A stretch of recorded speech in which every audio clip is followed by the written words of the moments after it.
Dhule Gujarati youth फोरमतर्फे GPL cricket table tennis स्पर्धा आयोजन। धुळे शहरातील मालेगाव रोडवरील हॉटेल ऑर्किड शेजारी असलेल्या क्रिकेट टर्फ या ठिकाणी धुळे गुजराती यूथ फोरमच्या वतीने गुजराती समाज बांधवांच्या सहकार्याने दिनांक 18 ते 19 जानेवारी 2025 या 2 दिवसीय क्रिकेट टेबल टेनिस स्पर्धेचे आयोजन करण्यात आले होते। या क्रिकेट स्पर्धेमध्ये एकूण 12 संघांनी सहभाग नोंदविला असून 84 खेळाडू सहभागी झाले होते। या स्पर्धेचं उद्घाटन या ठिकाणी गुजराती समाज बांधव यांच्या उपस्थितीत पदाधिकाऱ्यांच्या उपस्थितीत करण्यात आले। तर तरुणांना एकत्रित आणत धुळे शहरात पहिल्यांदाच धुळे गुजराती यूथ फोरमच्या वतीने क्रिकेट टेबल टेनिसचे आयोजन या ठिकाणी करण्यात आले। तर अतिशय उत्तम असा प्रतिसाद तरुणांच्या वतीने मिळाला।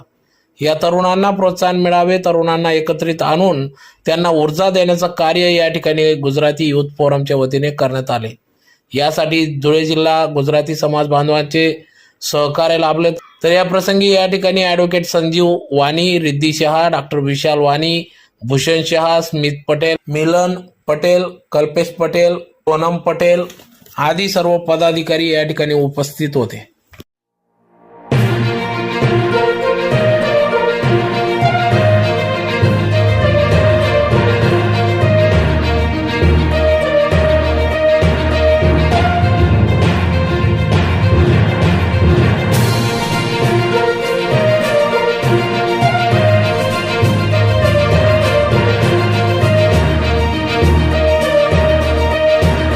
गुजराती समाज धुळे यांचं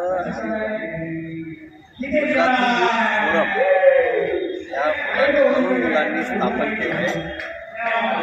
त्यांना विचारलं तुमचं अध्यक्ष कोण, सेक्रेटरी कोण, त्यांनी सांगितलं आम्ही जेवढे तरुण मंडळी आहोत आम्ही सर्व अध्यक्ष आहोत आणि सर्व सतरंजी खुर्च्या उचलणारे कार्यकर्ते आहोत। आमचा असा विशिष्ट कोणी अध्यक्ष नाही। या गुजराती यूथ फोरमने या गुजराती प्रीमियर लीग जसं IPL असतं तसं GPL हे सुरू केलं आहे। कालपासून सुरू झालेलं आहे।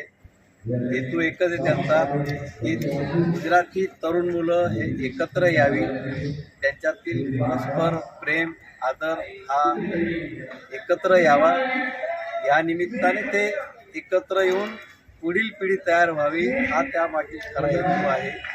त्या निमित्ताने त्यांच्यात स्वतःमध्ये एक ऊर्जा निर्माण होईल। या GPLचं ज्यांनी आयोजन केलेल्या सर्व तरुणांचं मी खूप खूप अभिनंदन करतो आणि त्यांना पुढील याच्यासाठी शुभेच्छा देतो। नमस्कार, माझं नाव भूषण शाह आहे।